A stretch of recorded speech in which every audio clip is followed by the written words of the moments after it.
पतंजलि योग सूत्र की व्याख्या में ये सूत्र 16 है जिसके बारे में ओशो व्याख्या करेंगे। इस वीडियो में हम उस व्याख्या को पढ़ने वाले हैं। तो हिंदी अर्थ है इसका, वैराग्य निराकांक्षा की वसीकार संज्ञा नामक पहली अवस्था है। ऐन्द्रिक सुखों की तृष्णा सचेतन प्रयास द्वारा भोग शक्ति की समाप्ति। बहुत सारी चीज़ें अंतर्निहित हैं और समझनी पड़ेंगी। स्व इंद्रिय सुख में लिप्तता। तुम ऐन्द्रिक सुख की मांग क्यों करते हो? क्यों मन सदा इंद्रिय भोगों के बारे में सोचता रहता है? क्यों तुम बार बार भोग शक्ति के उसी ढांचे में सरकते रहते हो? पतंजलि के लिए और उन सब के लिए जिन्होंने जाना है, कारण है कि तुम भीतर आनंदित नहीं होते हो, इसलिए ऐन्द्रिक सुख के लिए इच्छा होती है। सुख हो सुख मन का अर्थ है कि जैसे तुम हो अपने भीतर तुम आनंदित नहीं हो, इसलिए तुम सुख को कहीं और ही खोजते चले जाते हो। कोई व्यक्ति जो दुखी है, इच्छाओं में सरकने को विवश है। इच्छा दुखी मन के लिए सुख खोजने का एक ढंग है। बेशक यह मन कहीं सुख नहीं पा सकता, ज़्यादा से ज़्यादा यह थोड़ी झलक पा सकता है। वे झलकियाँ सुख की भांति प्रतीत होती हैं। सुख का अर्थ है प्रसन्नता की झलकियाँ, और यह भ्रामकता है कि सुख खोजने वाला मन सोचता है कि ये झलकियाँ और सुख कहीं और से बाहर से आ रहे हैं, लेकिन वे हमेशा भीतर से आते हैं। समझने की कोशिश करो। तुम किसी के प्रेम में पड़े हो तो तुम काम वासना में सरकते हो। काम वासना तुम्हें सुख की झलक देती है, यह तुम्हें प्रसन्नता की झलक देती है। क्षण भर के लिए तुम विश्राम अनुभव करते हो। सारे दुख मिट गए हैं, सारी मानसिक यंत्रणा अब नहीं रही। एक क्षण के लिए तुम अभी और यहीं हो, तुम हर चीज़ भूल गए हो।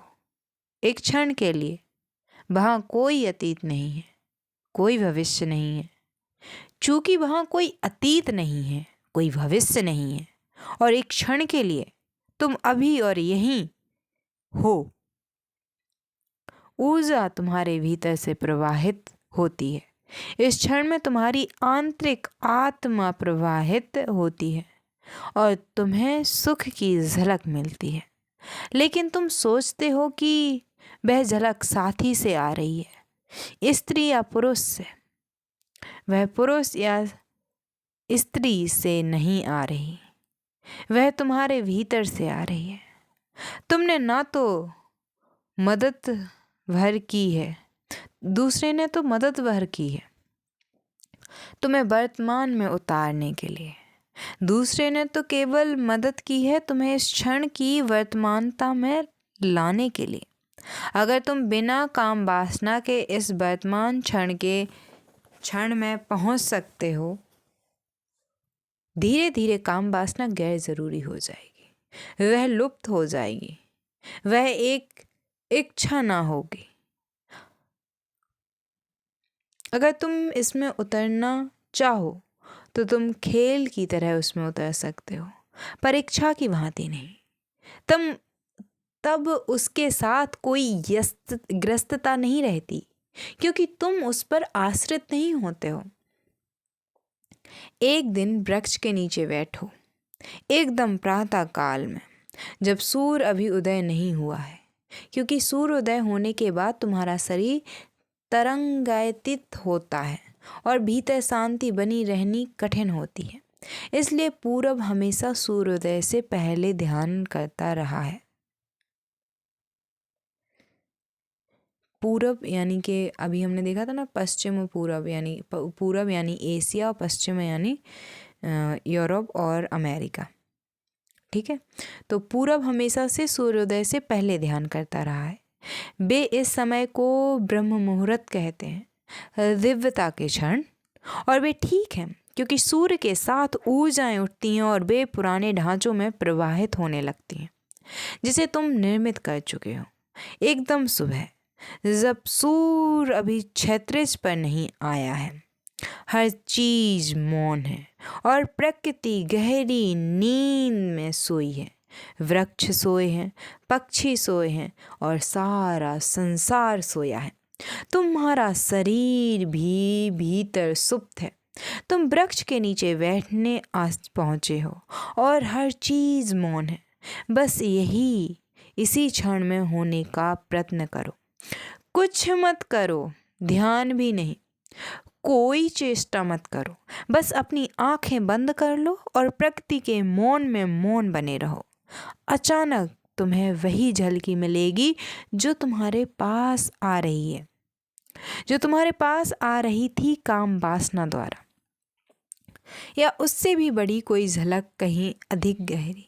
अचानक तुम अनुभव करोगे भीतर से ऊर्जा का एक तेज प्रवाह आ रहा है और अब तुम धोखा नहीं खा सकते क्योंकि वह दूसरा कोई नहीं है, क्योंकि वहाँ कोई दूसरा नहीं है।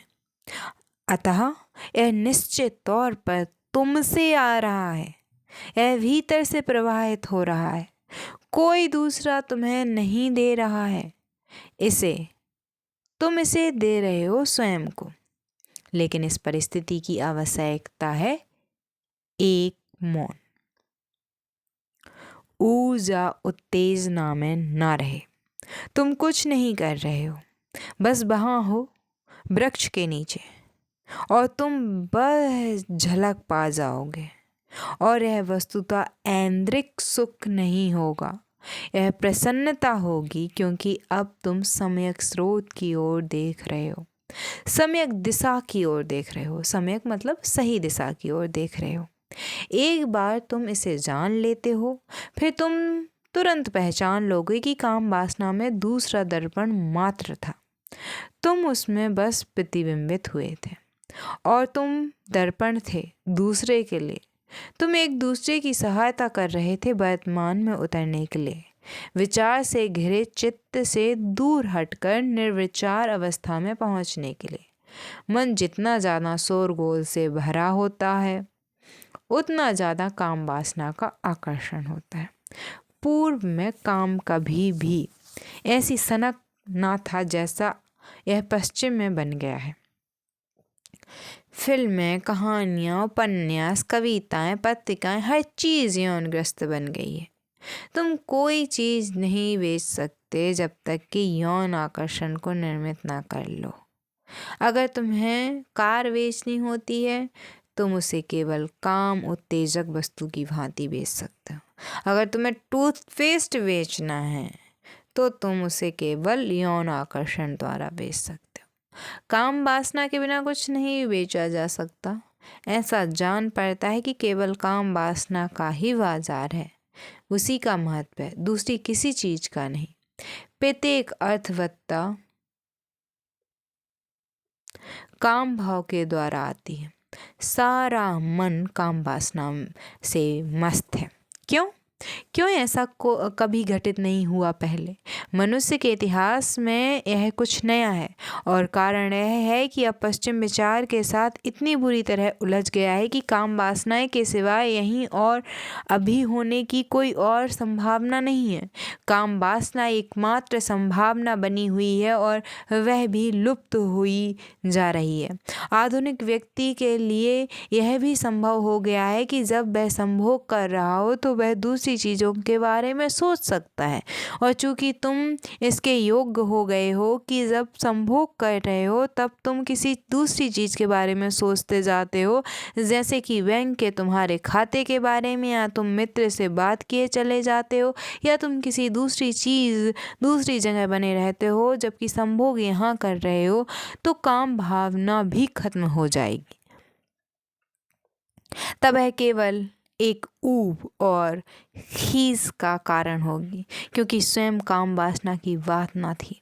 बात केवल यही थी कि काम ऊर्जा इतनी तेजी से प्रवाहित हो रही थी कि तुम्हारा मन एकदम ठहर गया था। काम ने उस पर अधिकार कर लिया था। काम ऊर्जा इतनी तेजी से बहती, इतनी सक्रियता से कि तुम्हारे सोचने के साधारण ढांचे ढह जाते हैं। मैंने सुना है कि एक बार ऐसा हुआ कि मुल्ला नसरुद्दीन एक जंगल में से गुजर रहा था। उसे एक झोपड़ी मिल गई। जैसे कि वह हमेशा कौतूहल से भरा रहता था, उसने झोपड़ी से पूछा, झोपड़ी नहीं खोपड़ी से पूछा, उसे खोपड़ी मिली थी सॉरी, और खोपड़ी से उसने पूछा, आपको यहाँ कौन पहुँचा गया श्रीमान? वह चकरा गया, क्योंकि खोपड़ी ने उत्तर दिया, बोलना मुझे यहाँ ले आगा श्रीमान, बोलना मुझे यहाँ ले आगा श्रीमान। मुल्ला इस पर विश्वास नहीं कर सकता था, लेकिन उसने इसे सुन लिया था, इसलिए वह राजमहल तक दौड़ गया। उसने वहाँ कहा कि मैंने एक चमत्कार देखा है। एक खोपड़ी, एक बोलने वाली खोपड़ी बिल्कुल हमारे गांव के नज़दीक जंगल में पड़ी है। राजा भी इस पर विश्वास नहीं कर सका, लेकिन वह जिज्ञासु हो गया था। जब वे जंगल में गए तो सारी राजसभा उनके पीछे चल दी। नसरुद्दीन खोपड़ी के निकट गया और उसने फिर वही प्रश्न पूछा, तुम्हें यहाँ कौन लाया श्रीमान? लेकिन खोपड़ी खामोश रही। उसने दोबारा और तीसरी बार और बार बार पूछा, लेकिन खोपड़ी मृत निःशब्द बनी रही। राजा बोला, मैं पहले से जानता था नसरुद्दीन कि तुम झूठे हो, लेकिन यह अब बहुत हुआ। तुमने मजाक कर खिलवाड़ किया है, तुम्हें इसके लिए प्राणदंड भुगतना पड़ेगा। उसने अपने सैनिकों को मुल्ला का सिर काटने और सिर को खोपड़ी के निकट फेंकने का आदेश दिया, जहाँ चींटियाँ उसे खा जाएं।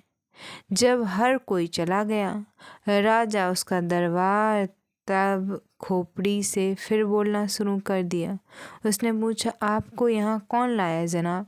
नसरुद्दीन ने जवाब दिया, बोलना मुझे यहाँ लाया जनाब, बोलो ना मुझे यहाँ कौन लाया जनाब। और बोलना आदमी को उस हालत तक ले आया जो आज यहाँ है। सतत बेवक करता मन किसी सुख को नहीं आने देता, सुख की किसी संभावना को नहीं आने देता, क्योंकि केवल एक मौन चित्त भीतर देख सकता है, केवल मौन चित्त ही सुन सकता है उस मौन को, उस मस्ती को जो हमेशा वहाँ गुनगुना रही है। वह इतनी सूक्ष्म है कि चित्त के शोरगुल से तुम उसे सुन नहीं सकते। केवल संभोग में यह शोरगुल कई बार थम जाता है। मैं कहता हूँ कि कई बार, क्योंकि अगर तुम काम वासना के भी अब व्यस्त हो चुके हो, जैसे पति पत्नियों हो जाते हैं, तब शोरगुल कभी नहीं थमता। सारी क्रियाएं स्वचालित हो जाती हैं और मन अपने आप ही चलता रहता है। तब काम वासना भी एक ऊब बन जाती है। किसी चीज़ का तुम्हें आकर्षण होता है, अगर वह तुम्हें झलक दे सकती है, वह झलक बाहर से आ रही है, जान पड़ सकती है, लेकिन वह हमेशा भीतर से आती है। बाहरी हिस्सा तो केवल एक दर्पण हो सकता है। जब भीतर से प्रवाहित हो रही प्रसन्नता बाहर से प्रतिबिंबित होती है, वह सुख कहलाती है। यह पतंजलि की परिभाषा है। भीतर से बहने वाली प्रसन्नता बाहर से प्रतिबिंबित होती है। बाहरी हिस्सा दर्पण की तरह कार्य कर रहा है। यदि तुम सोचते हो कि यह प्रसन्नता बाहर से आ रही है, तो ये ऐन्द्रिक सुख कहलाती है। हम एक गहन प्रसन्नता की खोज में हैं, ऐन्द्रिक सुख की खोज में नहीं। इसलिए जब तुम्हें इस प्रसन्नता की झलकियाँ ना मिल सकें, तुम अपनी भोग विलास को छूने वाली तलाश समाप्त नहीं कर सकते। आसक्ति का अर्थ है ऐन्द्रिक सुख, भोग विलास की खोज, बोधपूर्ण प्रयास की आवश्यकता है। तो जब कभी तुम अनुभव करो कि एक ऐन्द्रिक सुख का क्षण है तो उसे ध्यानपूर्ण अवस्था में रूपांतरित कर दो। जब कभी तुम्हें प्रतीत हो कि तुम सुख का अनुभव कर रहे हो, तुम प्रसन्न आनंदपूर्ण हो, तब अपनी आंखें बंद कर लेना, भीतर झांकना और जानना कि यह कहाँ से आ रहा है। यह क्षण मत गवाओ, यह कीमती है। अगर तुम सचेतन नहीं होते तो शायद सोचना जारी रखो कि यह बाहर से आता है और यही संसार का भ्रम है। इसके आगे नेक्स्ट वीडियो में पढ़ेंगे, क्योंकि मेरी मोबाइल की बैटरी बहुत क्या 3% बची है। अब मैं यहाँ पे बस इतना ही कहूँगी कि इसको पूरा सूत्र हो जाने के बाद मैं अपना ओपिनियन शेयर करूँगी। बाकी आप क्या सोचते हैं मैं बताती हूँ कि मैं कब आ पाती हूँ वर्तमान में। जैसे अभी मुल्ला नसरुद्दीन की कहानी चल रही थी, उस टाइम मैं वहीं थी, बिल्कुल वहीं। जब मैं कोई चीज़ पढ़ती हूँ, ज़्यादातर टाइम ये होता है कि मैं उस वक्त वहाँ होती हूँ। और काम वासना में जिसको सुख नहीं मिल सकता, उतने से ज़्यादा सुख मुझे किताब पढ़ते हुए, क्योंकि किताब पढ़ते हुए कई जैसे कि जो लोग अभ्यस्त होते हैं तो काम वासना में मज़ा नहीं आता उन्हें। तो वैसे ही जैसे मैं पढ़ रही हूँ और मैं उसको फील कर पा रही हूँ, तो मैं उस वक्त वहीं होती हूँ। तो मैं परमानंद की स्टेट पे मैं होती हूँ जब मैं पढ़ रही होती हूँ। सेम लिखने के लिए है, मैं बहुत लिखती हूँ, बहुत ज़्यादा लिखती हूँ। तो जब लिख रही होती हूँ तो मेरा पेन रुकता नहीं है, और क्योंकि मैं कुछ एग्ज़ाम्स के लिए तो लिख नहीं रही हूँ, अपने मन से ही लिख रही हूँ, तो मैं तब वहीं होती हूँ। और ऐसे ही सेम होता है कल्पनाएं करते हुए।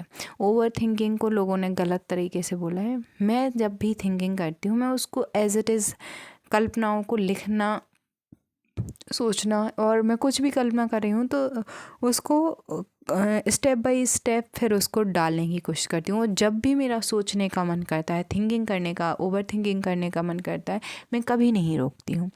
तो उस वक्त मैं वहीं होती हूँ। तो कई बार मैंने देखा है कि जो मैं सोच रही हूँ, कुछ सोच रही हूँ, जैसे कि बच्चों को पढ़ाने के लिए सोच रही हूँ, या कोई टॉपिक है, जैसे कि अभी मैंने एक 5 मेथड बनाया, 5 स्टेप मेथड ऑफ टीचिंग या स्टडी। तो जब मैं उसको सोच रही थी तो मुझे वही आनंद या उससे दुगना आनंद मिल रहा था जो काम वासना में शायद किसी को मिले। सो ये हमें फाइंड आउट करना है कि ये हमें कहाँ से आता है। एंड जो उसने कहा कि जब सूरज उगने वाला होता है उससे पहले बैठ के और आप मतलब कि ध्यान करते हो, यानी कि मौन हो जाते हो, ध्यान भी नहीं करते हो, बस शांत हो जाते हो, तो आप उस क्षण में वर्तमान में हो जाते हो।